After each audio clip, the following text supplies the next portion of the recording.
on broadband rankings and policy. And I'm Rob Atkinson, president of ITIF, and I'm going to turn it over directly to our moderator and referee. Hopefully he's better than FIFA referees, but we'll see. Tom Galvin, who is, has a long background in the tech world, reporter, was working with Cisco, and now is with head of a communications firm called 463 Communications, which does really leading edge work on communications and technology policies. So, thank you. If we were fighting, I was going to red card you for that bad joke.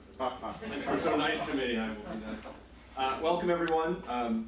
My job is very small here. I have to explain the format, intro our guests, and explain to you the topic, and remind you that we're going to vote at the meeting. So, as I was here, and it turns out two of my esteemed participants here were in Cozy together right beforehand, and I went into Cozy not only because I was hungry, but they had free Wi-Fi. So I had about 20 minutes, and I can check something really fast. So the free Wi-Fi didn't work. The Spanish croissant worked very well, I will point out. So the free Wi-Fi didn't work, so then I went to my air card that I happily get from Verizon. It made me think, as I was sitting there, how important it was for me to feel connected at that moment. And I think at the end of the day, that's a lot of what this debate is about. So the resolution before us, and we have that resolution up there, is due primarily to the failure of telecom regulation, the U.S. is lagging seriously behind other countries on broadband access. And that is what we're here to discuss. You can also call this a broadband smackdown if you'd like. The format will be as follows. We will start off, well actually I'm going to do the intro first so you know who I'm talking about here. So we have Sasha Meinroth here. He is the director of New America's Foundation Open Technology Initiative, and he also coordinates the open source wireless coalition. We also have Matt Wood, who is the associate director of the Media Access Project, and he's active in democratic politics. I think you did both Dean, Perry, and Obama. I'm less active now. Which means you're 1 for 3. And he's also worked communications law in major DC firms. You've already met Rob Atkinson. We all know Rob as the founder of ITIF. And then we also have George Ford, who is the co-founder of the Phoenix Project, and he was previously was chief economist of a communications provider startup in Tampa, Florida, which we discussed. He happily moved out before the housing crash there. So those are the participants. The format will go as such. We will start off with Sasha spending 5 minutes telling us why he believes that, excuse me, 7, did I say 5? Yeah. 7 minutes, giving his side of the story on why the failure of government regulation has led to us lagging behind on broadband policy. That will be followed up by Rob getting a rebuttal question of 90 seconds. Meaning he'll ask a question and Sasha will have 90 seconds to respond. Then George will go for 7 minutes, explaining why this is a more complex issue than that, which is hard to do in 7 minutes, but he'll do that. And then Sasha will give a follow-up rebuttal question. And then Matt will go 7 minutes, doing the same with a follow-up from George. Then Rob, 7 minutes, followed by Matt. I'm keeping track of this so you don't have to. And then Rob and George will get a 5-minute rebuttal, and Sasha and Matt will get a 5-minute rebuttal, and then we will go to your questions. And as a moderator, I love to have the audience participate, so please think of your questions, and we will make sure to get those in there. George is going to walk through 2 things for us. 1, how to vote, Right. and then 2, Steve, excuse me. We're not going to make George do that. Yeah, Steve will tell us how to vote, and then 2, make sure that we're good for questions as we go on. So welcome, and we look forward to this debate. Okay, very briefly, we're just going to have a vote in the beginning and then at the end. It's very, very easy. It's just like American Idol. If anybody here participates in American Idol, you have the question, the resolution statement, and there are 3 ways to register your opinion. You can send a text message to the number there, 99503, or Twitter. You can use that, or you can go to the website there online, bold4.com, and submit the code that way. So it's really straightforward, and we can go to the slide, and if anybody wants to start sending text messages, if you have a preordained point of view on the subject, you can do so now. We'll see how the votes come up. And then at the end, about 5 minutes before the end, after we've heard it all out, we'll go through the process again. Okay? No voting by the cameras. Your standard text messaging rate is fine. I'll probably say that. All right, well, I'll get us started. The resolution I have is a little bit different, and I'll just read it. The U.S. is lagging seriously behind other countries on broadband access, and this is due primarily to a failure of U.S. telecom regulation. I read that because I'm going to actually focus on this first facet, documenting how the U.S. is doing when it comes to our international standing in broadband access. And while I'll touch upon sort of the regulatory factors at play, I'm actually going to leave it to my colleague Matt Wood to delve deeper into the current state of U.S. telecom regulation and its impact on broadband access. So I think the important question here is, what is the current state of broadband in the United States? And the overwhelming evidence is that the U.S. was a leader for the first quarter century of the Internet's existence. But our fall from number one began about 10 to 12 years ago, and today our international ranking is middling. So OECD statistics put the U.S. at 15th in broadband penetration as of December 2009. Ookla just released data on 1.5 billion tests of actual broadband speeds. And as of last night, the U.S. was 29th. ITIF, in fact, places the U.S. in 15th place when it comes to, amongst OECD countries, when it comes to broadband access, and that's in Table 1 of their 2008 report explaining international broadband leadership. And I agree with these dire assessments. And while due to time constraints, I've only provided 3 illustrations, what's clear is that the overwhelming preponderance of evidence is all pointing to this exact same conclusion, that the U.S. is seriously behind a growing number of other countries on broadband access. So this isn't actually about the sky is falling or imminent destruction.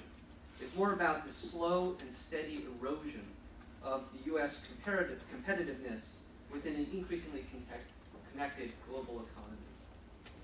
And what's becoming glaringly clear in recent years is that there's a much-needed interplay that has to happen between regulations and healthy free markets. And for far too long, the U.S. has actually engaged in a government regulatory environment that's been overly laissez-faire, and that this attitude has actually created massive failures across multiple different markets. So in recent years, there's been a failure of U.S. regulation, not just in telecom, but actually across a number of different market sectors. And that these markets, when left without adequate government oversight, have led to subprime mortgage derivatives and the largest economic recession since the Great Depression. They've led to deep-sea oil drilling without adequate safeguards, leading to environmental disaster in the Gulf of Mexico. And they've led to broadband deployments that have left the poor and the rural without access to this critically important communications resource. So within telecommunications, the U.S. was one of the very last industrialized countries, and I've heard it's actually the last. I would love to hear more on that, to develop a national broadband plan. And this plan was actually only developed, this document was only developed after a mandate from Congress that the FCC had to do this. And the problem is not that the U.S. has engaged in the development of bad telecom regulations, although we could discuss and argue about that as well, but rather that we failed to keep a pace of changing economic and technological realities. So we failed to pass much-needed policies, consumer protections, broadband access, adoption, digital education support mechanisms that would in fact maximize the public good. And so we are facing a regulatory failure born of both inaction and inadequacy. And unfortunately, a growing list of other countries have done far better than us. They've created markets where faster broadband speeds, lower prices, higher penetration have put them at a growing competitive advantage versus the United States. Thus, coming out of a major recession caused by a massive market failure, we are a country ill-equipped to lead the world in developing a 21st century economy. And we are entering a time when communications is the single most important economic force multiplier of our age, and we're woefully under-equipped to do battle. So recent work at the Open Technology Initiative has focused on pricing and speeds among a half dozen different countries and the United States. And this research has underscored the extent of the difference amongst broadband leaders and the United States' current state of affairs. And this work is doubly important since, as recent research by the FCC released last month documented, when it comes to broadband, quote, non-adopters cite cost as the main reason they do not have high-speed internet at home. So whether you look at Canada, Finland, Hong Kong, Japan, South Korea, Sweden, the UK, or a growing list of other countries, their broadband is faster and cheaper. And these countries have proactive policies in place that set parameters for their broadband markets. In the US, we still don't even know the most basic information we would need to make informed decisions as consumers and as policymakers. As examples, how much does broadband cost in different communities throughout the United States? Where does connectivity exist? And where is broadband unavailable? These are fundamental questions we don't have answers to. In fact, most consumers would be entirely unable to tell you which providers even serve their own community. And these are symptoms arising from a lack of useful information being made available to consumers.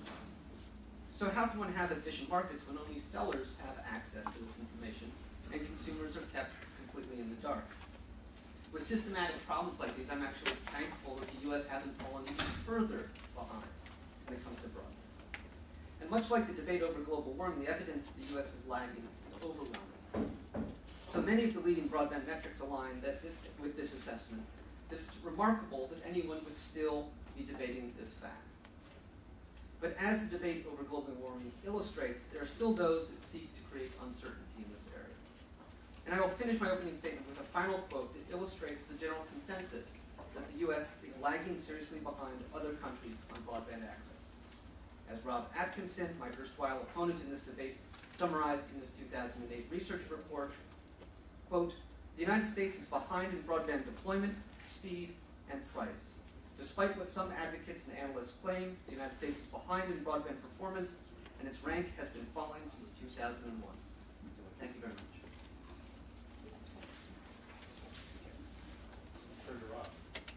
So, Sasha, I'll get a chance to respond directly to the argument, but my question, I guess, here would be,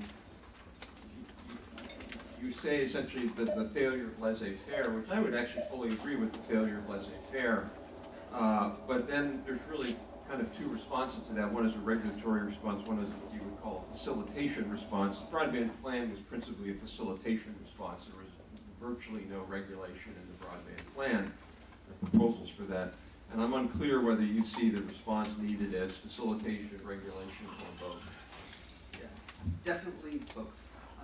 We clearly have a broadband market that could be more efficient. We also have some serious major success stories in the United States that should be expanded upon and generalized to a lot more communities throughout the U.S. And I see the role of government as sort of, it's like the yin to the free market yang. They fit together, and you need this interplay in order to have the kind of competition that we need in the United States to drive down prices, to drive up speeds.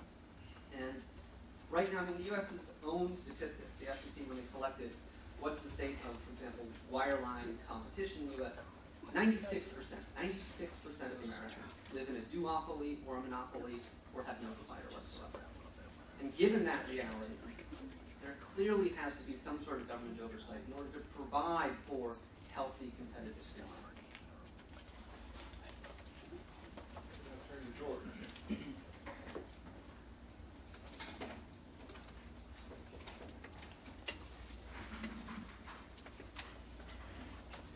There's sort of two debates I guess we have today. One is whether or not the lagging behind argument is useful in a public policy context, and I think it obviously is. It is believed by many, and if I were encouraging more government action, I would certainly use it because it's effective.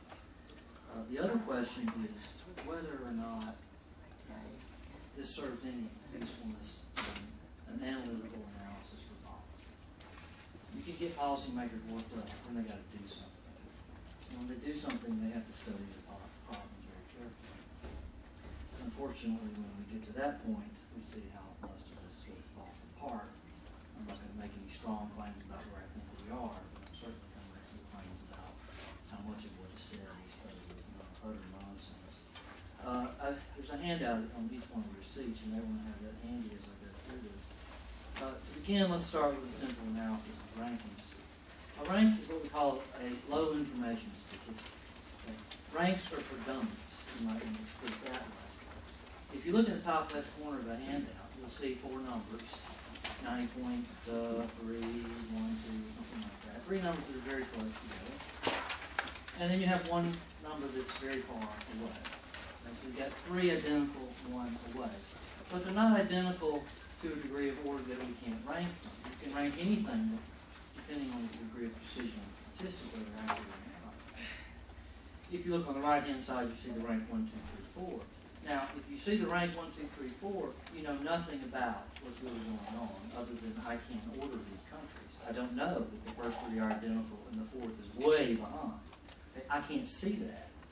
Okay? So ranks don't provide much information. If you take information and convert it into a rank, then you dummy the data and you've lost all your information. Okay? It is ill-advised from an analytical perspective. And being the only economist and statistician here, I'll stick to the analytics. The other problem is what is being ranked. And what is being ranked is per capita adoption. Okay? Per capita connections by households and businesses. You see the equation on the top right-hand side. Now this is a problem because it's not a penetration model. You have connections divided by people. Well, if everybody's connected, will that number equal 1? The answer is no. It will not equal 1. It's not bound on the unit interval like a penetration rate should be. It's also true that if everybody had a broadband connection, every business and household, that the numbers wouldn't be the same. Every country would have a different number. I could rank those numbers, and you can see in the table beneath that where the United States ranks 20. Okay? And there are actually very large differences in the subscription rates per capita if you assume the broadband nirvana, as I called it in my papers and testimony, that everybody has a connection. Okay? Now, what we really want to know is what the observed connection rate is versus what the potential is. Okay? That is one way to think about it. I think that's still defective. That is not a measure of interest. And if I get to you, I'll tell you why I call that the George and Bobby got chicken theory, which may help you remember the problem. Now, if you're not convinced of that, let's look at some of these tables I've provided down here. You see households with phones and then phones per capita.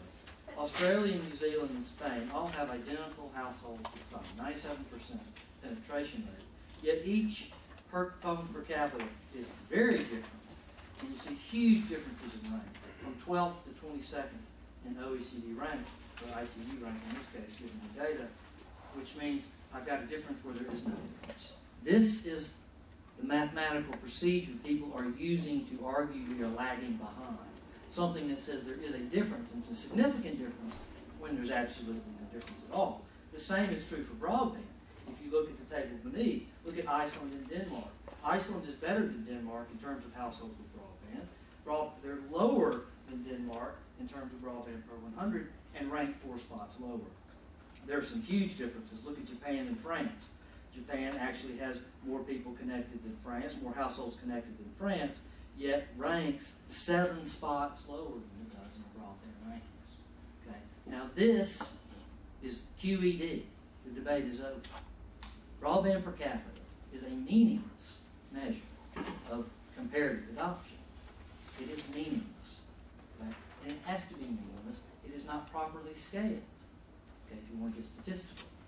You cannot compare something that varies from 0 to 0.76 to something that varies from 0 to 1.1 and say any number along that line I can compare and say they're different. That's not possible. Okay? They're not scaled. That's why we scale things by standard deviations to get standard normal distributions. The final point is that we don't care about the count. Okay? Even if you fix all these problems, you still don't have the right thing. Because I don't care how many broadband circuits we have. I care what benefit we get from broadband adoption. What are the benefits thrown off by the connection? And this may vary substantially from country to country. And in fact, studies show that it does vary substantially from country to country, and that a connection in the United States has a GDP value of 75 times what it would have in Denmark. So for every one circuit in the United States, we get 75 times the benefit of one circuit in Denmark.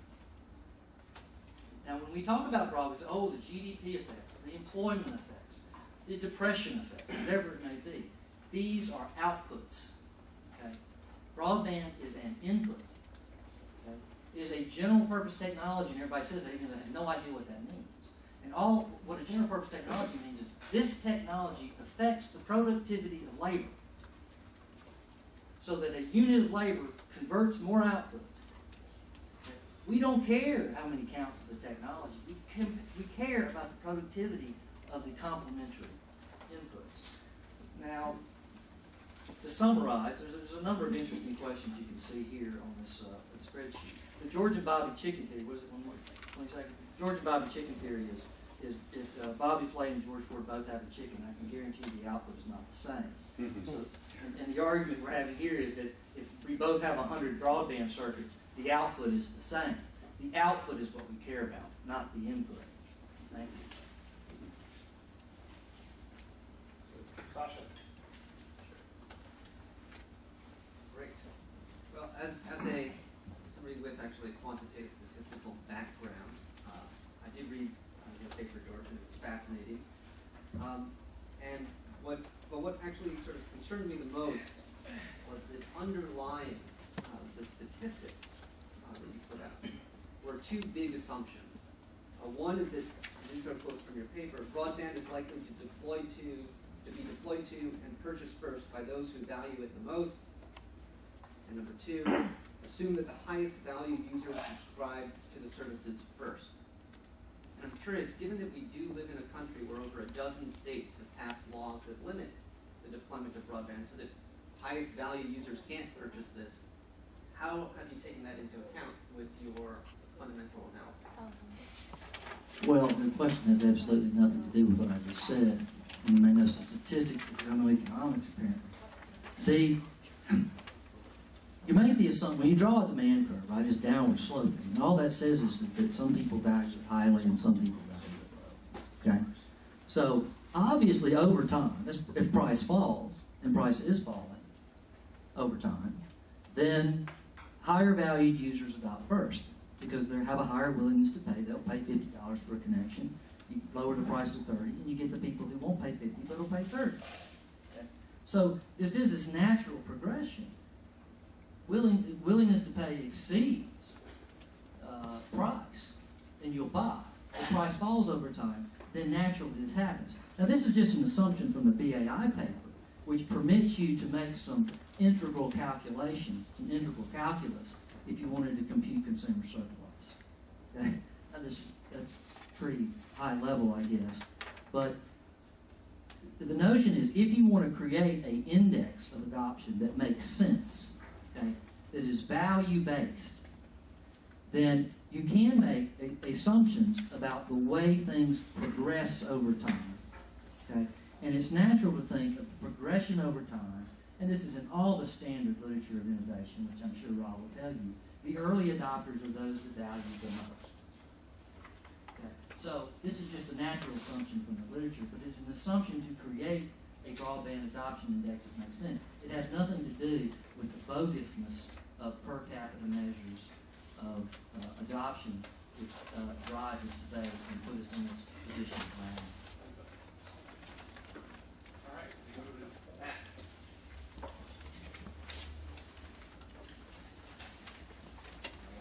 Thanks for having me here.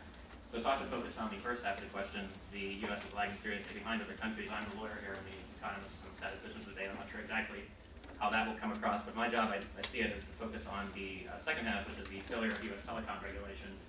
And the problem with talking about the failure of U.S. telecom regulation is there are many different types of failures and inattentiveness that we might focus on. I don't know if there's really dispute or debate in this room about all of them. I think that there's probably agreement on some of them, and we'll see if this debate format lends itself to defining those points of agreement as well. But I'm sure there's dispute about some of them.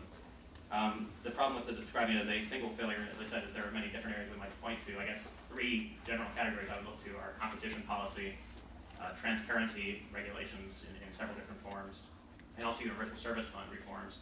And I'll probably start at the back and go forward because I think there's probably less disagreement on those latter two and more room to talk about the competition policy angle that I think that Dr. Atkinson will address as well. USF, the National Broadband Plan calls for repurposing it for broadband. that is something certainly that my organization and people I think on all sides of the debate are in favor of. There are debates about how to do that best, of course, but that is something that it's been a long time overdue.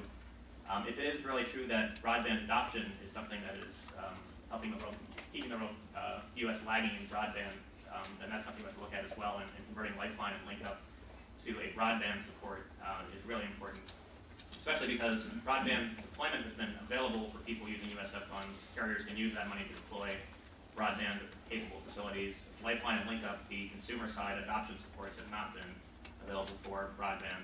And so that's something that is a problem if we want to have people actually taking service, and the service really is available to 95% of the country, as different carriers will claim.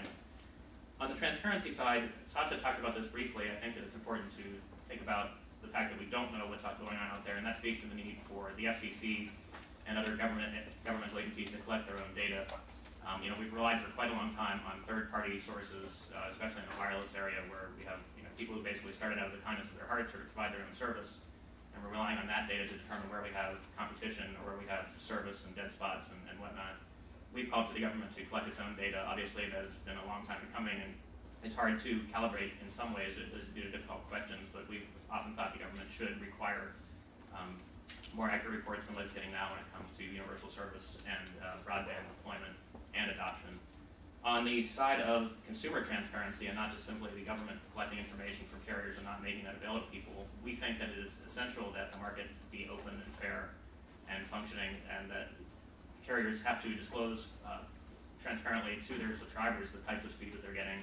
The National Broadband Plan didn't really take up a lot of the great recommendations in OTI's work on this topic, that people be given more information than they might quote-unquote need in the short term, because in the long term people will come to recognize the meaningfulness of the disclosures that they get, the labels that they receive, and that simply saying this broadband provider gets 5 stars and this one gets 3 stars is not going to be very helpful in the long run, because people will not really have any meaningful information to distinguish between one provider and another in the rare instance when there is more than one provider available for wireline services in a particular neighborhood.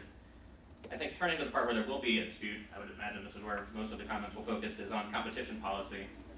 And there are several failures here that we could talk about. I think the primary one that you might point to is merger policy and merger review processes in this country, where the government has consistently predicted competition or expected competition to occur, accepted promises from providers that they will eventually enter each other's service territories and compete against one another, and that has not come to fruition, especially in the wake of the 2005 mergers, where SBC and Verizon acquired 2 of their chief competitors in the form of AT&T and MCI.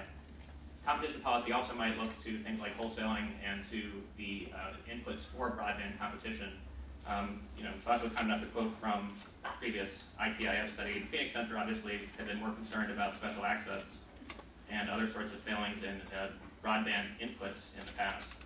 And quoting from Dr. Ford's paper in 2003, he said that, while admittedly imperfect prognostications about competition and market power may be acceptable ex ante, continued agency review of incumbent market power is not only warranted, but virtually mandatory, and that when abstract measures of competition are found ex post to be inadequate, checks on market power, such as in the case of special access services, continued use of such abstractions by regulatory agencies should be immediately reviewed and potentially eliminated.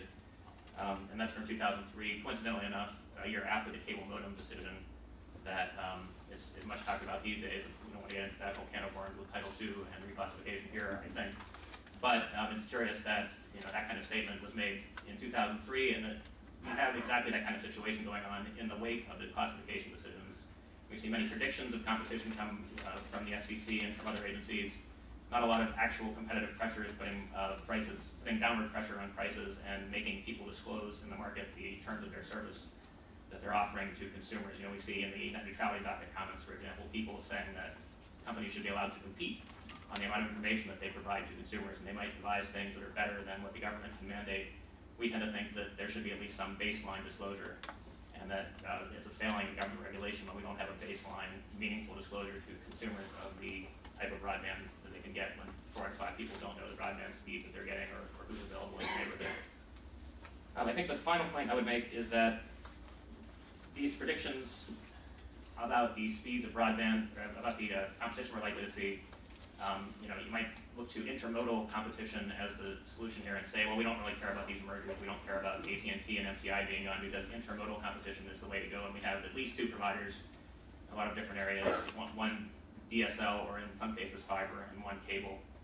Sasha pointed out that that's really only part of the country. You know, I think it's 78% is the number at which the FCC's broadband plan pegged the number of the amount of the country that has at least two or exactly two providers of wireline services. The intermodal competition that we see in those places is probably not very convincing either in a lot of cases, or effective in a lot of cases, because you have Fios being deployed, which is a great fiber-based technology, but it is something that Verizon is stopping and essentially capping at 25 million households around the country. Places like inner city Baltimore and Boston will not be receiving Fios deployments. And so in those places, cable, assuming the cable operator has gone to DOCSIS 3.0 and has upgraded its facilities and is providing the most robust connections that it can, cable will essentially have a monopoly in those areas on truly high-speed services in this short to medium-term time frame. So the intermodal competition that people might expect or rely on isn't really effective itself in many cases, and it's something that we don't think we can rely on at Media Access Project because of competition being something that is usually something where we don't say two is enough, and that we can rely on other less perfect substitutes in those cases. All right. Turn to George. Well,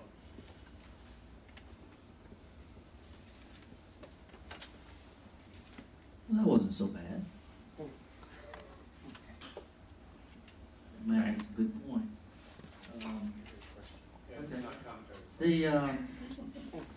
you just want to offer praise instead of asking. Well, yeah, I just I'll save some things for later. But we have a situation where 4 out of 5, or 95%, I guess 94, 95, 6%, have 2 or fewer providers of broadband, and 4 out of 5 people don't know what their options are. Is it really worth telling people more about service when they can't figure out the names of the 2 companies, 2 or fewer companies that offer broadband service? I guess we're up here. Is it really worth telling people more? I mean, I think that those who champion the free market, and it's something that people on our side get accused of not liking very much, although I think those claims are overblown. Something that people who champion a free market should probably embrace and want to require, yes, that people have more information. I don't think that it's necessarily a failing of consumers that they don't understand what they're seeing. I mean, this is maybe speaking more ill of me than of everybody else, but you hear this all the time. I'm a cable lawyer. I've actually written privacy policies in terms of service for cable companies in the past.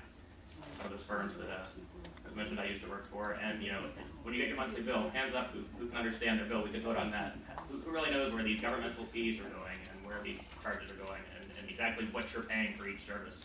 So obviously it's not going to be easy for government either to set very specific categories of how to disclose things, but we should have some basic rules of the road and frameworks to tell people exactly what they're paying for which part of their bundle. I don't think it's because people are naturally dumb that they can't understand what their broadband provider is charging them. I think it's because the bills are, and especially the website and terms of service that you see in advance and the advertisements are not very complete, and so that more information will in fact be better, not worse.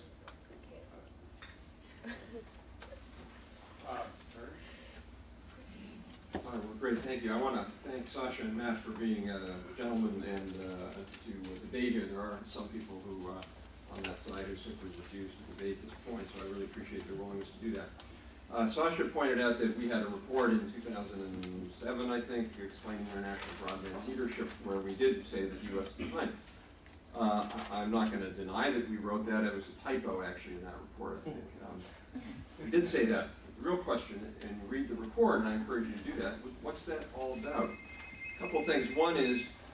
One question is who are we comparing ourselves to? So if you look in the U.S., there's a wide variety of difference between states. Some states are very high, some states are very low. Yet we compare us in Europe against individual countries. If you compare us against Europe, which we did in a report last year called the Atlantic Century, take the EU 15, the richest 15 countries in Europe, we actually lead them on broadband quality, which is speed, and on broadband adoption. So we're ahead of Europe. So I think that's yes, we're behind Sweden, but the leading states in the U.S. are not behind Sweden. Secondly, even when you look at individual countries and you say that's the metric, we're a lot better than I think people argue. As George alluded to, or made the point, it's per household that matters. European households have very small households compared to the U.S., and if we had everybody in the U.S. that had broadband, we'd still be behind. On a household measure, we're 11th, not 15th. Okay, now you can say, well, still, we're 11th. That's not very good. The real reason we're 11th, does anybody here imagine someone buying broadband if they don't own a personal computer? The answer is no. So if you look at if we had the same level of PC ownership as the top 6 countries in the world in broadband access, we would actually rank 5th in world broadband adoption. Not 11th, not 15th, 5th. Only 62% of Americans have a PC at home, compared to 78% in Japan, 75% in Sweden. So the real problem is not that we have bad broadband, expensive broadband, or limited broadband. The real problem is we have digital access problem, digital literacy, and people who simply don't know how to use it or won't use it. Finally, another factor here is deployment, which we're looking at adoption. The real question is deployment. According to the new OECD numbers that just came out, we have the highest cable modem coverage in the world. 96% of households can get cable modem service. Sasha talks about speed. One of the things that I think is missing in that debate is just in the last year, U.S. cable companies have been aggressively deploying what's called DOCSIS 3. 70% of U.S. households now have DOCSIS 3, which can get speeds of up to 100 megabits per second, albeit a shared network. By the end of next year, it's 82%. We also have more fiber deployment on a per household basis than Europe does, largely due to efforts by Verizon and AT&T. Let's talk about lower prices. In a prior article, Sasha in Slate talked about that the U.S. has high prices, $35 for 1 megabit, and other nations charge $20 for much faster speeds, 4, 5, 6 megabits. In reality, I went online, I looked at Verizon and AT&T, for example, and they will both sell me broadband for $19.99 a month, DSL broadband. So I don't know where they get the claim that somehow the U.S. is $35. AT&T actually charges $25 for 6 megs, which is certainly competitive and in the same rate as the rest of the world. The other factor here also that they would argue is, so you look at why are we behind, and they will argue that demography or geography is not the reason. So in other words, we're kind of the same as Iceland. Well, in reality, what we would argue that per capita density is not really the right measure, but what we argued is urbanicity is. In other words, the share of your population that's living in metro areas and the density of those metro areas. It is a lot cheaper to deploy high-speed broadband in densely populated metros than in Washington, D.C., where I've got fiber to the home and I have about a quarter-acre lot in Bethesda, and 1 acre lots out in Potomac. In Sweden, in South Korea, for example, 50% of housing units in the country are multi-tenant, generally 25 stories, 10 to 12 to 25 stories tall. In the U.S., 3.2% of households live in buildings with more than 50 units. So that's a big, big factor. That makes it a lot easier. That's not a failure of regulation, unless you want to argue that our urban planning regulations are at fault yet. Now, the main point that they will argue is that we're behind, which I would argue we are behind, but really because of factors that have nothing to do with policy. They have to do with geography, they have to do with computer ownership. But they will argue we're behind because of lack of competition. I agree 100% with Matt on the whole point of Lifeline link up, expanding USF. We've long supported that. We also support transparency as well. We might disagree on certain factors on how to implement that, but I agree with that. The real issue is competition. We have the most intermodal competition in the world, tied with Canada. And the other point somehow that if you only have one provider, you're going to be hurt. All the broadband plans have regional pricing plans. There's no broadband provider that I know that charges higher because they know that they don't have a competitor in that region. They all charge regional pricing plans. So even when you have one provider, you're subject to competition. The key point on competition, though, is that they imply somehow that more competition would lead to lower prices. Well, to do that, you have to have one of two assumptions, or both. One is that there's excess profits. So in other words, the idea that prices could be lowered, they're just there for the taking, and competition will lower prices suggests, on the one hand, that there's excess profits. But as Larry Darby argued, showed former chief economist of the FCC, profit rates for major broadband providers are actually below the average rate of profits for U.S. business. There's no evidence that there are excess profits in the broadband marketplace. So that suggests that the only possible explanation, if it's not excess profits that's keeping up prices, which I would argue prices are not high, that has to be inefficiency. that somehow competition in other countries is driving these ISP providers to be incredibly efficient. I would argue this is kind of absurd on its face. Any CEO who is CEO of a company where there's high levels of inefficiency is essentially leaving money on the table. And secondly, just if you look at data, wireline telecom productivity from 2002 to 2008 rose twice as fast as overall U.S. business productivity, clearly evidence of high levels of efficiency in that marketplace. So as I would argue, the real reason we're behind is issues around computer ownership. We have the longest loop lengths in the world, which in other words make it very, very hard to do. And lastly, other countries have put in place very large subsidies to make broadband available, particularly in low-income areas and high speeds. We have not subsidized broadband, therefore that's a problem. Thank you. All right, Matt, it's your turn to talk about the question. Sure, many different areas that we could talk about, but I guess the last thing you talked about was loop lengths in this country, and you talked about DOCSIS 3.0. Is this something that we can measure? If we have a longer loop and we have many people sharing it, the entire loop is capable of 160 megabits per second. What can actually we do to expect to see from their broadband connection if their cable operator has upgraded to DOCSIS 3.0? I don't know if there are precise numbers on this. If there aren't, then perhaps we need to do more to study the issue. But what kind of speeds are people seeing individually when you have these incredibly long loop lengths that you characterize them? Yeah, I mean, technically the loop length data we have is for the copper loop. We found 13 nations with loop length data, and the U.S. had the longest, twice as long as Korea and Japan. The loop length is not quite the right measure for cable. The cable plan is a little different, not really on a loop in that sense. And even long loop lengths don't imply more households. Sort of the household serving a central office are kind of the same. If you have short loop lengths, you're kind of the same number of people in the central office, just more concentrated. So your point is how much are these high-speed networks shared, and what's the real speed? And I don't know the answer to that. I haven't. I'm sure there's people here who might know the answer to that from the cable industry. But clearly, they're 4 to 5, 6, 7 times faster than DOCSIS 2, and represent a fairly major upgrade in U.S. speeds. All right, well that concludes the first part of our debate. And we now have, each team has 5-minute rebuttal periods. Sasha and Matt, we'll start with you. And you can sit there, you can come up on the microphone and do it if you all want. I'll sit here because we're going to already pass off. Okay. So can you let me know when you're 2.5 minutes in? I can. So, you know, we've covered a lot of areas here. Now, I'll start by saying simply that numbers don't lie. Statistics, however, is a whole other story.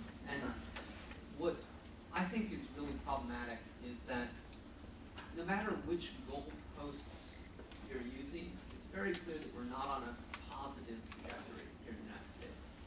And we can argue about how fast we're sinking, but we are sinking, and it has profound implications for the future of our economy. So when we talk about how we measure these things, I think it's important to keep in mind that throughout Indian country, in rural America, and communities throughout the country, people who want broadband access and are willing to pay for broadband access don't have access to any service provider. And over a dozen states have in fact made it illegal to build networks, for communities to build their own networks, because they're not being served by any provider whatsoever. And within that reality, I think a lot of the fundamental assumptions that go into reconceptualizing how we measure how the U.S. is doing don't hold. Now, I think where George and I fundamentally agree is that we need to collect more useful information.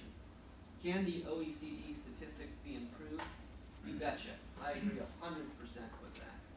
In the same way that many of the statistics that we collect can be continually refined and improved upon. But do we then ignore the best available data that we have today? I think we do so at our own peril.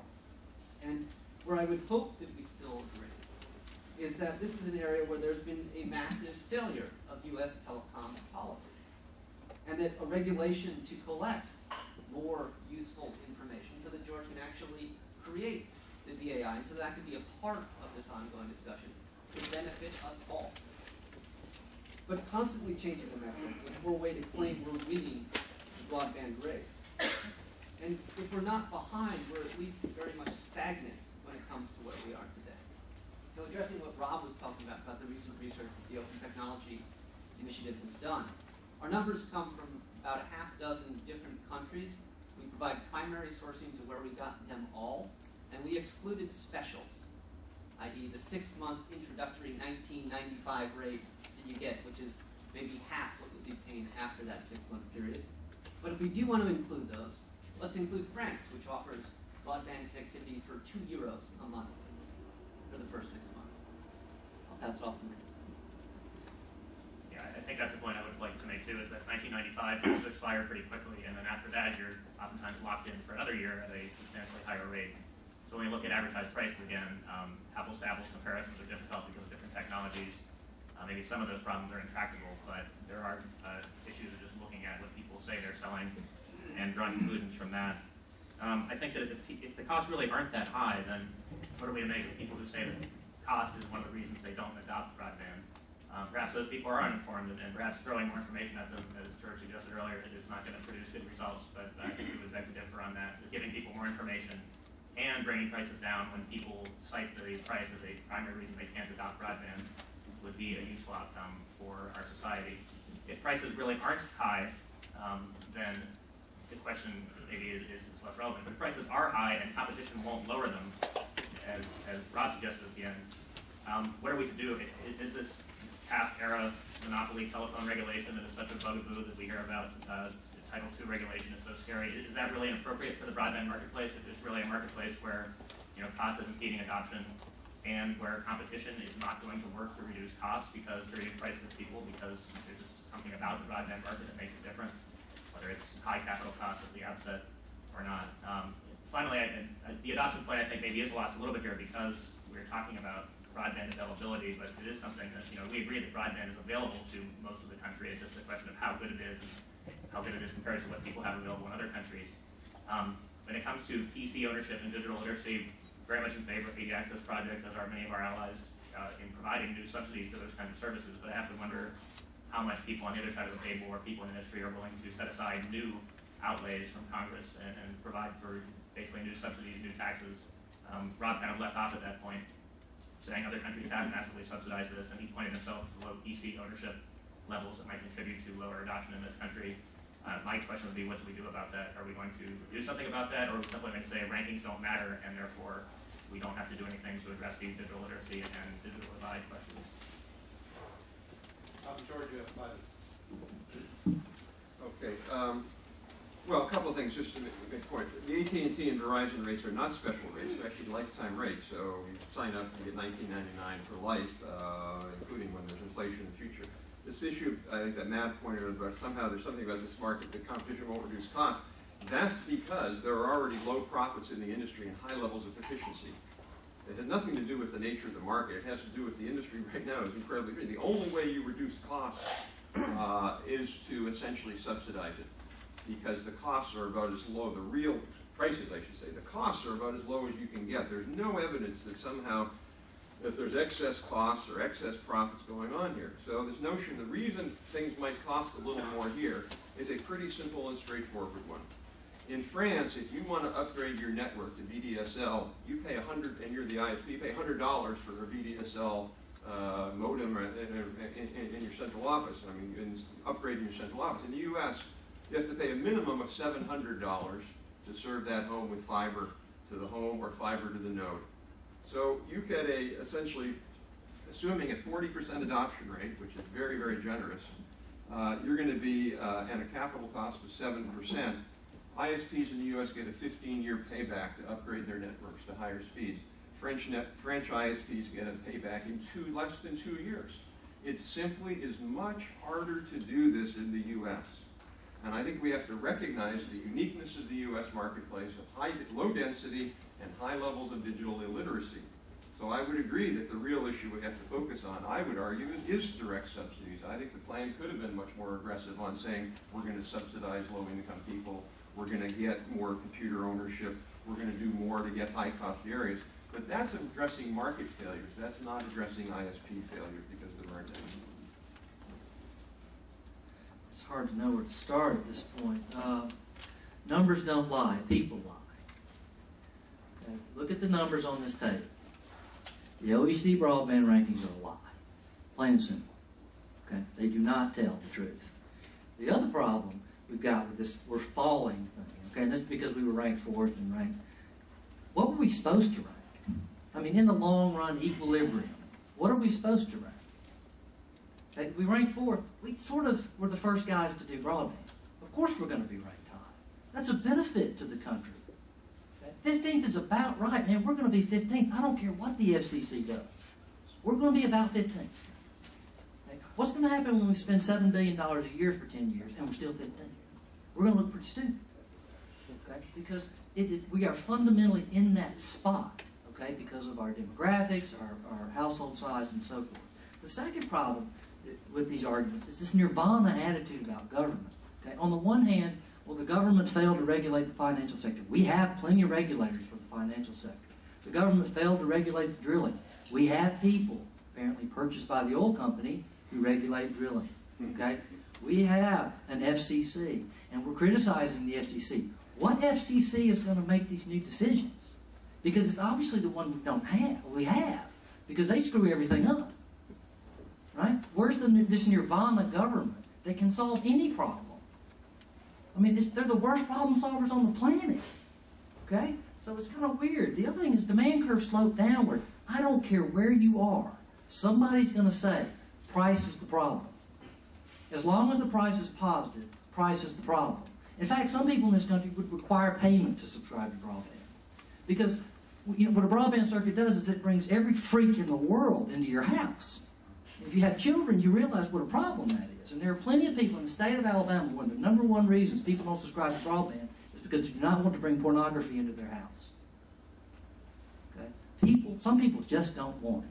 0 is never the right number, and 100% is never the right number. There are going to be people in this country who do not have broadband by their own choice, and there'll be people who can't afford it because they can't afford gas to get to work. Okay? I had a good friend of mine who I didn't know about this, who couldn't afford a $20 copay to get medication, go to the doctor to get medication to treat the MRSA that was eating his skin.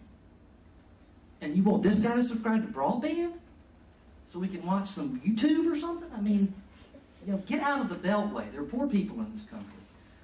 And the other thing is these speed things. You choose the speed. Okay? You cannot look at an average speed in the country and say something about it. Because you get this menu of selections, and I say, my company offers me 25 megabits. I don't buy it. I don't need it. I need 5. Okay? I'm more than happy with that. And that is a choice. All right. Well, we went from oil policy failures to MRSA. I don't know where to start with all that. Is there anyone in the audience who has a question? And I will kick it off.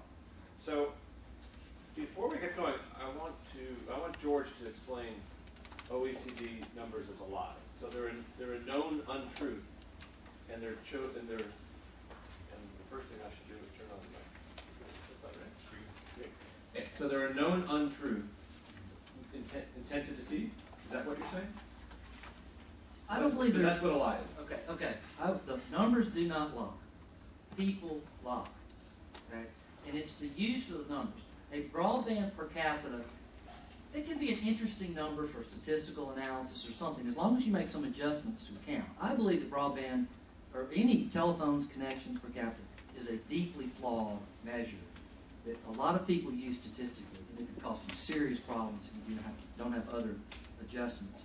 But what I'm saying is they're a lie, is that when you say that being 15 implies that you're worse than somebody else in terms of your broadband adoption. And you can look at this table on the handout, and you can see Japan and France.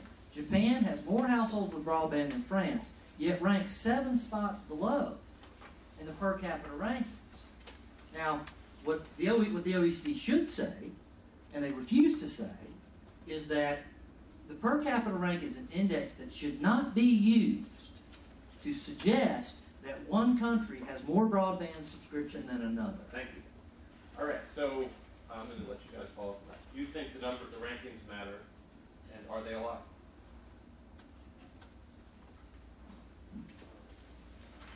clearly, rankings do matter, and they are important indicators. I would say that they are incomplete and can be refined and improved upon. That's entirely different from saying that they are a lie or should be dismissed outright. We have to move forward based upon the best available data that is in the public domain today. This is one of those data sets that's out there that we can utilize. I would love to see more information available so that we could develop more advanced, if you will, ranking procedures. But right now, those don't exist. And so when I look at this, and when I look at the prices that we're paying in the United States, which are significantly higher than people in other countries pay, and when I look at speeds in the United States, which are significantly lower than a growing list of other countries, and when I look at population density of the United States, which is claimed to be the reason why this differential exists, what confuses me is that 5 of the 14 countries that are out in the OECD statistics that are ahead of us have far lower population densities than the United States. And that is not accounted for right now. All right, so in the course of this debate, we heard a lot of generalities about policy, including competition policy. So, Sasha and Matt, what specific policies did you put in place? And then Rob and George, I'm going to ask you why those, to respond to those, and if those would be a bad idea. So tell us what specific policies you would put in place to address what you see as a shortcoming and a lack of adoption or anything else. Attack that. Yeah, I mean, one thing I pointed to, and I don't know if it's entirely fair, but it's not an ongoing policy decision, but the merger review processes in this country have been, I would say, pretty laissez-faire, to use Sasha's term earlier. We see claims in merger documents that by allowing consolidation will improve competition because everybody else will have to try harder to keep up. Those are the kind of things I think should not really fly, and we hope to see a renewed emphasis on consolidation and competitive analysis when companies do get together. I mean, you look at the 2005 mergers when basically the rationale, one of the rationales offered for allowing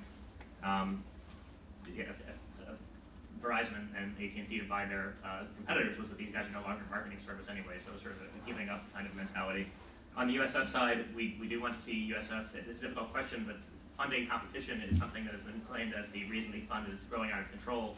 Of course, if we don't fund competition and don't provide different options for people in different territories and provide wireless and wireline to people in rural areas or underserved areas, you're not providing the same or comparable types of service that you're seeing in specifically what kind of policies would you want to see in terms of funding competition? Funding competition, I think that we would like to see that there are funds available on a technology and platform neutral basis, and that you don't simply have a one-time only investment in wireless. The broadband plan proposes a sort of a catch-up to get people up to speed on 3G when it comes to wireless. Now, we don't think that wireless is a perfect competitor to wireline because it's so much slower, and 4G is not promised, it doesn't have the promise of closing that gap immediately, but that we do want to see potentially people able to have ongoing supports for wireless broadband because although it's not a perfect substitute, it is something that people can latch onto if they don't have wireline competition available to them. All right.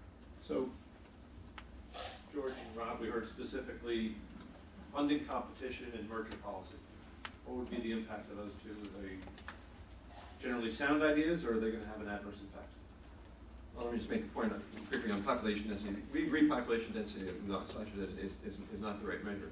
It's not population density, it's urbanicity. And on urbanicity, we are way, way behind. I just don't agree with Matt on merger review. The real competition is not between AT&T and Verizon. It's between Verizon and Comcast here and AT&T and cable, Time Warner somewhere else. It really makes no difference whether we have one cable company in the U.S. and one telecom DSL fiber company. It's irrelevant. In fact, one can make a very strong case that mergers end up reducing costs of providing these services and therefore would lead to better service and ability to invest in CapEx and all this. There's just simply, I have yet to hear from the other side the logic or the argument as to how how more intramodal competition will lower prices. I have yet to hear that, and until I hear that argument, I'm not going to be convinced. All right. On the, well, let's respond to the subsidizing competition. That is the dumbest idea on the planet. You cannot take subsidy dollars to create a competitor and come out ahead. It is impossible from a welfare perspective. Every dollar that prices come down is a dollar that you've got to go tax somebody to subsidize the firm. Okay? You only subsidize where you don't make money doing it, okay? Which means if you don't make money doing it, somebody's got to write you a check for the difference. And if you cut prices 5%, now you're losing more money. You need a bigger check to be in business. And where do you get that money? You go get it from somebody else, some other customer somewhere. In the end, there is no gain to subsidized competition. It is a net loss to society. It is a really goofy idea that just is completely void of economic logic or just common sense, really. So George just said you lack common sense, you're goofy, and it's the dumbest idea you've ever heard. Other than that, what do you think of what he said? And why don't you go rebuttal? It's a little difficult to respond in kind, because I wouldn't do that usually. When Rob talks about subsidizing broadband adoption because our digital literacy rates are low, I don't think he's talking about making money off of that. Nobody is talking about making money from providing computers to people directly, but when we talk about the GDP benefits of broadband, of having greater adoption, of having more choices for people, of looking at broadband as an input for people's activities who then use broadband productively. I mean, everybody's an edge company now. We often focus on edge companies like Google and Amazon and Yahoo, but the phone companies themselves and the cable companies are edge companies when they provide services using those facilities. Mom and pop businesses down to that level are people who are benefiting from more broadband connectivity. So I don't really know how to respond to the dumbest and goofy tags. We'll leave that to the audience, I suppose, but I do think that we're talking about different things when we're talking about how to subsidize, if not competition in each and every area, then at least having different kinds of offerings and different kinds of technologies and choices available for people in the same service territory. When the audience has questions, just raise your hand and I will call on you. George, I wanted to go back to something. Oh, excuse me. Thank you, sir. Do me a favor. Do I need Yes, you do. Introduce yourself. Oh, here it is. Introduce yourself and then ask your question. Good morning. My name is Kerry Hinton. I'm with the DC Public Service Commission. There's been several comments, Dr. Ford, as well as some of the other panelists have made regarding pricing and speed. My understanding that in many European as well as Asian countries, there's a common pricing model that's used for service that is not based on higher price for the higher speed that you receive, whereas in the United States, that is generally the pricing model that in the European and the Asian countries, there's not pricing based on speed, but it's based on volume usage, whereas in the United States, if we're talking about wireline, not wireless, is primarily based on the higher speed, the more you pay. So my question is part of the problem because of the pricing models that are generally used? There are some exceptions, of course, some tests that have been done, but in general, is the problem, part of the problem with shall we say, this metrics that we've been looking at regarding availability of speed, adoption of higher speed rates, because it's frankly too expensive for residential consumers. Gary, just a couple quick things. One is, as I said before, for the U.S. to get higher speeds, we just simply have U.S. ISPs just simply have to put a lot more CapEx in the ground than other countries who have relatively short lengths. In France, you just go into the sewer system and you're good to go. I think that's part of it. I 100% agree with you, though, that the pricing model could be different. The problem is when U.S. ISPs have tried to shift the pricing model, in particular Time Warner tried to do a pilot program where they would have bit caps. They were universally criticized by people on the left side of this debate, arguing that this was inappropriate. Most other countries, the majority of countries, have bit caps and bit pricing, and that gives them the ability to give higher speeds and not worry that they're going to be bandwidth hogs. So unless we acknowledge that, accept that, and say, bit caps and bit pricing on peak usage is acceptable, then I think you're right. I think it will be harder to get higher speeds at lower prices. Don't want to jump on that. So Rob is correct. Other countries often have implemented bit caps, and they've done so at 1 to 2 orders of magnitude higher than what we have here in the United States. So in the U.S., for example, AT&T has just announced you have a 2 gig bit cap, which to translate that into normal speak, that means you can watch about 1 hour of HD film on your wireless connection per month, which, as you know, is not going to get you very far. In Japan, we've been looking at rates that are somewhere in the 100 to 200 gig bit cap. But I'd also like to address this intramodal competition and how it lowers prices. In the U.S., it is correct. We have one of the largest cable plant build-outs of any country in the world. A lot of other countries decided, wow, why build two completely redundant networks when we can have just one and have competition over that one wire? And as was mentioned, when you have that kind of sunk costs in the United States for an entirely redundant system, somebody has to pay for it. And the answer is, we do. It's one of the reasons why we pay more per month than other countries. And that's just one way in which intramodal competition will lower costs to end users. Just one quick follow-on to the bit caps. I think that another problem with that system here is that oftentimes people are penalized for going over that at multiples that far exceed the actual cost of providing the additional text message or megabyte of data. So that if we had a cost-based system where you were not penalized and suddenly paying 20 times the amount you paid, as long as you stay 1 megabyte under that limit, then caps might work more fairly here, and if people actually knew what they were paying for when they were pushing their limits, and that if they went over those limits, they wouldn't be suddenly playing a whole different ballgame when it comes to the amount they're paying per text message, per megabyte, per hour of HD video that they happen to want to stream or download. Rob, you wanted to? Yeah, I mean, just a couple of things. The notion, I mean, look, one of the reasons why the Europeans don't have intermodal competition is because they let the incumbent telephone companies own the cable plant, own the cable companies, and therefore no one in their right mind would cannibalize their existing revenue. That's why the Germans, the French, and the Netherlands were so slow to roll out intermodal competition, because they had a fundamentally flawed regulatory system. And luckily, we didn't go down that path. Sure, there are higher costs with having two networks. There's no question about that. But somehow to say that intermodal competition will lower the cost would somehow imply that we would destroy one of the networks. I guess we'll just flip a coin and that one gets destroyed, and somehow those costs aren't sunk anymore, that we would be able to have. In other words, the costs are sunk. We already have what we have. And the idea of somehow shifting to intermodal, and who's going to go first? Anybody want to volunteer? Shall we vote to get rid of DSL and telephones or cable? Which one should we get rid of? We could do a vote here and we can say pick one. But that's not going to happen. Can we do that on there?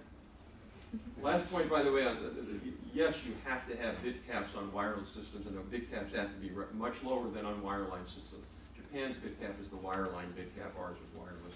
George, I need to jump to the next question. So there's a question from the audience, which undoubtedly is watching this over broadband. Given the infrastructure realities of our, quote, wide open spaces, what policy focus should the government take, despite U.S. adoption issues George pointed out? I'm going to turn it over to you guys. I'll repeat the question if you want. Yeah, we can look at what's worked in other countries with lower population densities than the United States, with lower urbanization rates than the United States.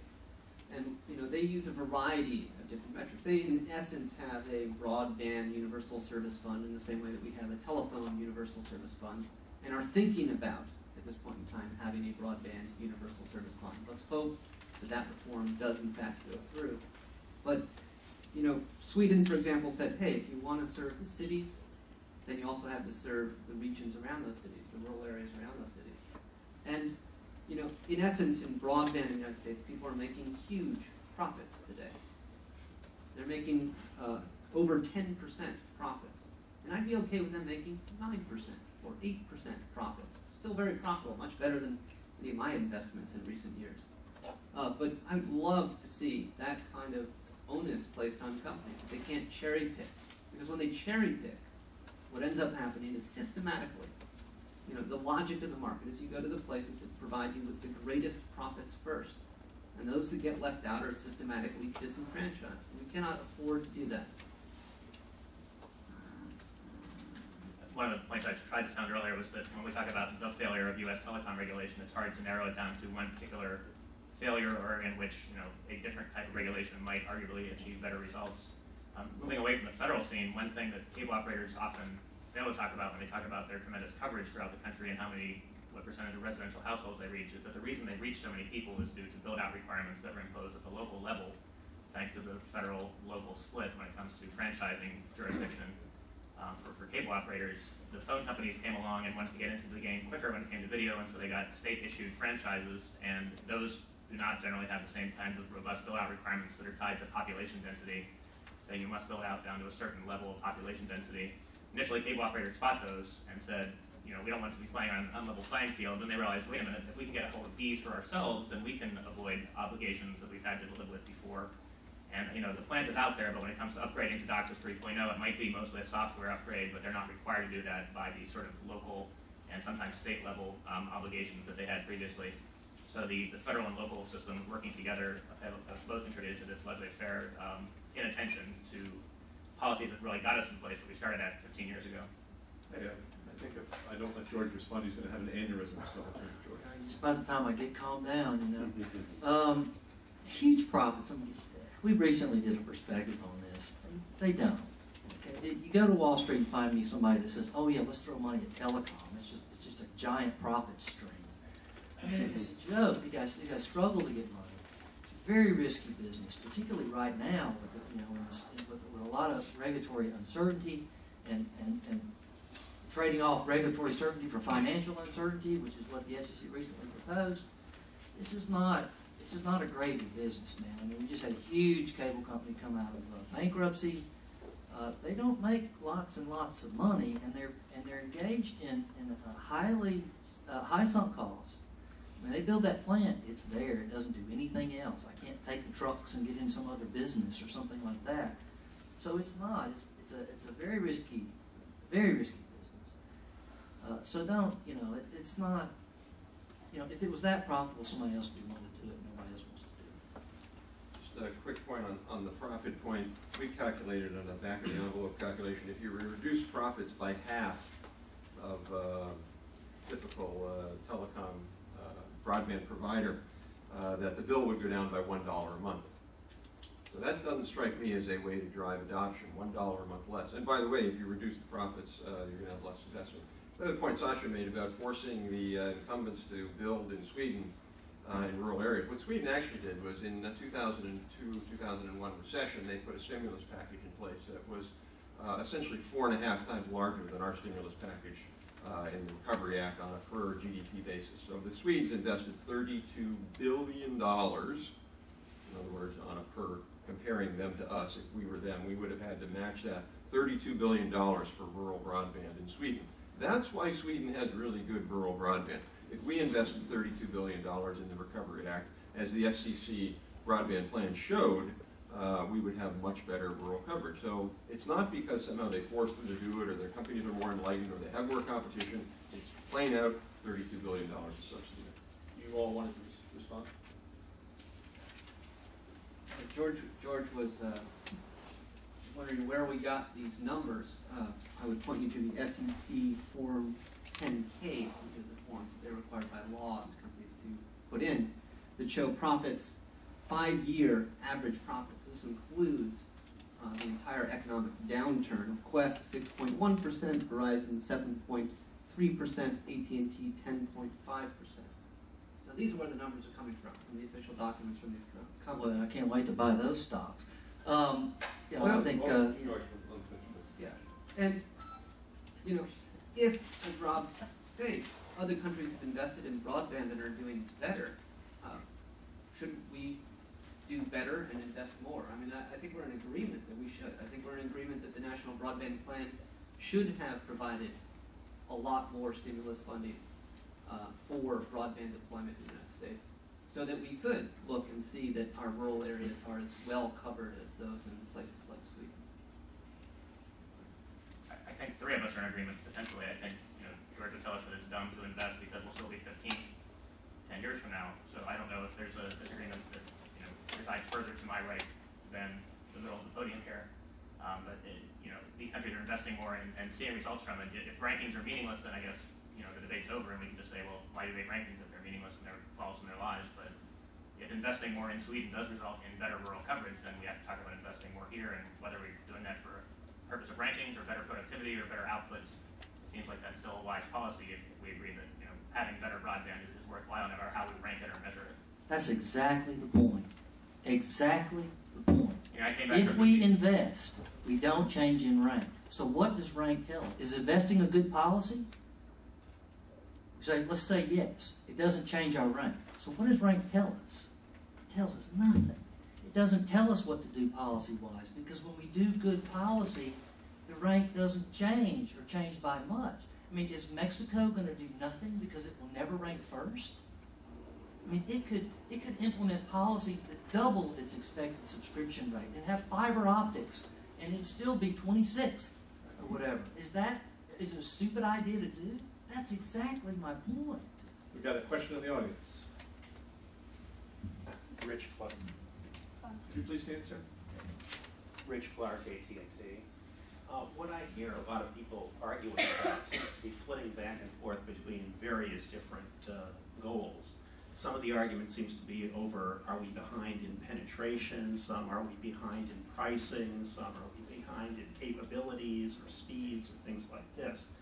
And it seems like the way people can choose to win the argument is to find what the metric is. That Japan has got a great network, a lot of fiber, very cheap. However, its penetration ranks behind the U.S. on the OECD rankings. Korea's got another great network, very fast fiber, again, relatively cheap. Well, they also have a Communications Standards Commission. The government pretty much bought that network, and that Standards Commission kind of has substantial censorship rights over what goes over the internet there. As Mr. Hinton was talking about, well, some people value speed, but maybe the amount of total bandwidth monthly that you get, happens. And I'm just wondering whether, it's possible to look at the whole summation of these things and come to some view as to what the status of the United States is, as opposed to flitting back and forth between focusing on one or the other. Thank you. We're going to run out of time, so if there's one response on each side, we'll allow that, and then we'll move on to the vote. Yeah, I guess I would just argue that the problem with this debate, I would argue, is that it has ended up essentially being used to support positions, policy positions, and the data and the analysis is framed in that way. And to me, the question is, what is the right policies we need to do so that we move ahead? And whether we move ahead in ranking or not, or we just move ahead and have better broadband in the U.S. for more people. Those, to me, are a set of policies around what we would call, or what I would call, facilitation. And that's really what the broadband plan said. More digital literacy, more public purpose like health IT, more support for rural broadband. I think they could have gone further, but still in all, that's the direction to go in. That's a very different kind of analysis and prescription than saying that the failure is a regulatory failure due to lack of competition. And I think they're completely different. I support the first, I don't support the second. Sasha and Matt. So it was just announced, I think, yesterday that Australia is investing $11 billion to buy one of the major providers and provide intramodal competition. And I view it as like, imagine you're in a race and everyone around you decides to speed up. I think the smart move is to speed up as well. And the only way we get there, the only way we can speed up is to invest in broadband. And I see this as a clear indicator, like rankings do matter. When we fall behind further and further, it has real ramifications for the future of our economy.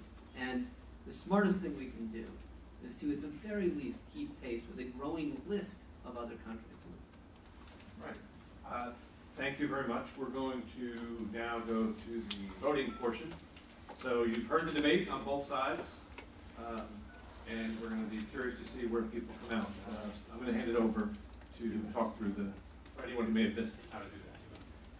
Okay, this is mostly for the folks watching online because it's not as clear here. What you'll do is you'll text the code 22333, and then if you agree with the statement, you type in 34542. If you disagree, it's 34548, and if you just don't know after this enlightening debate, it's 34658. So why don't we just take a minute here and see how folks come out, and then maybe we can have some final comments, okay?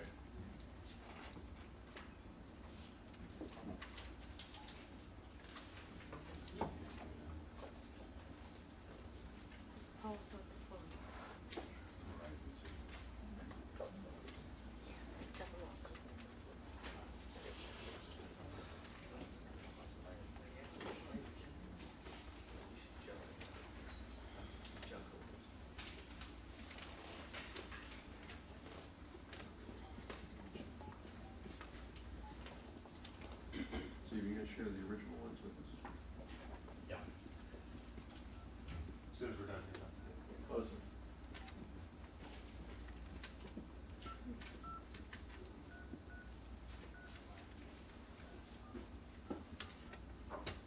I think you can only vote once, so if there's You also can't, something legitimate. the online is also not Launch you out working. and try to vote again. The website is also not working. The You web- can't, it says, you can't submit it, says invalid code. The website? Poll 4.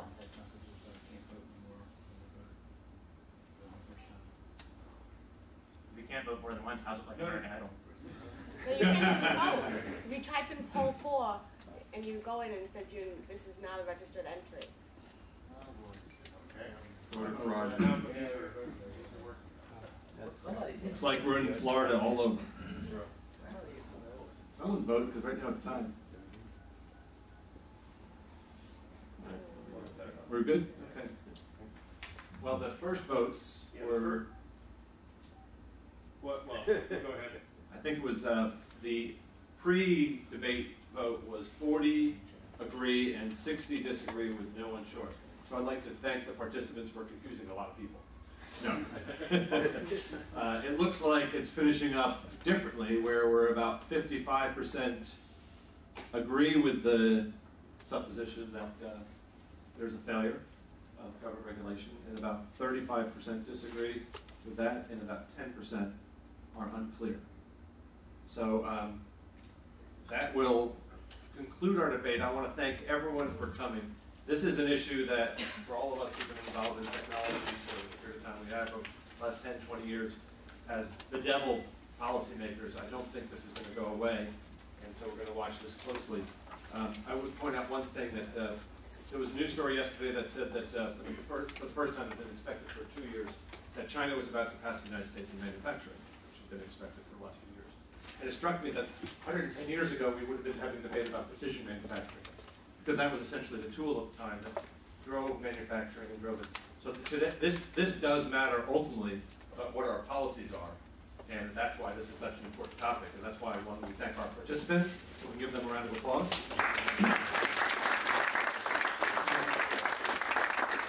Two, we thank you for participating today. So thank you and have a great day.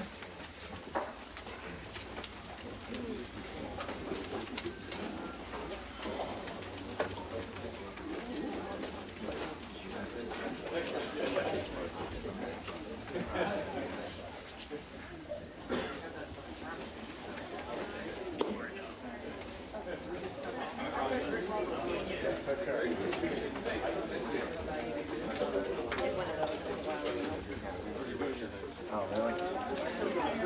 The college one. Isn't it always the case that technology still so often doesn't? Yeah, well, I tried the website.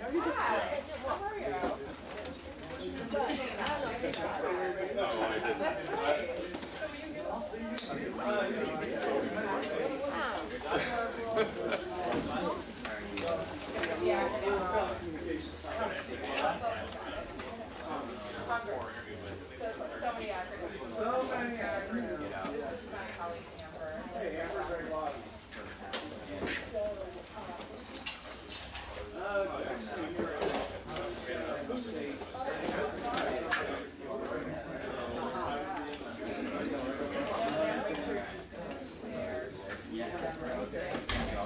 Yeah, no, I can try it.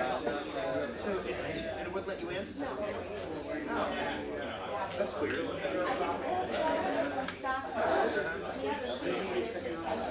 Yeah.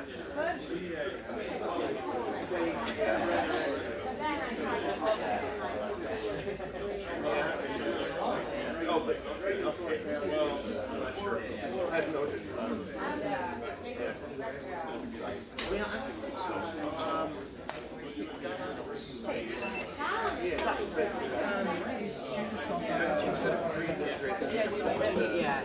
Is all the staff in there? Or is it just you? No, I need to do testing things, so can you do it a little earlier than any other time? Yeah. I figured that was the case, but I just want to check everything. Yeah. Do you need help? Well, no, always need help.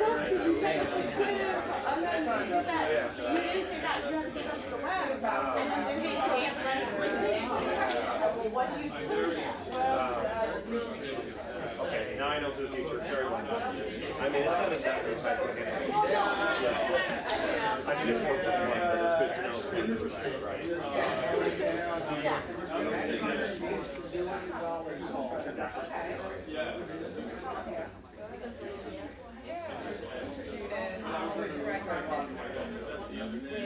Let me see if I get it. Roll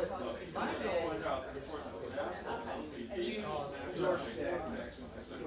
Oh, you walk with my friend?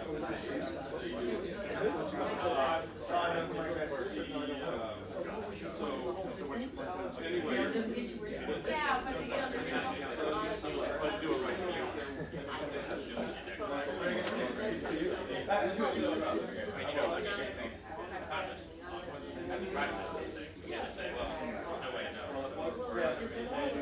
He works in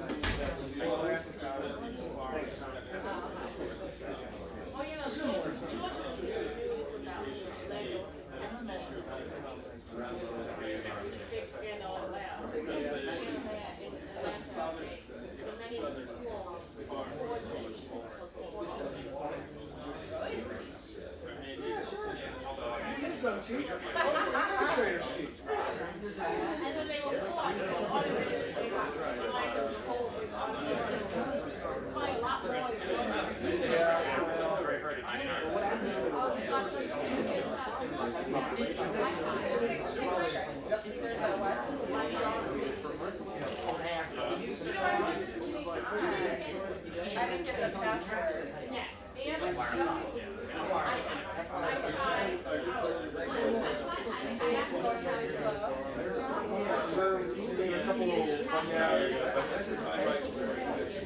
It's a fun thing to do.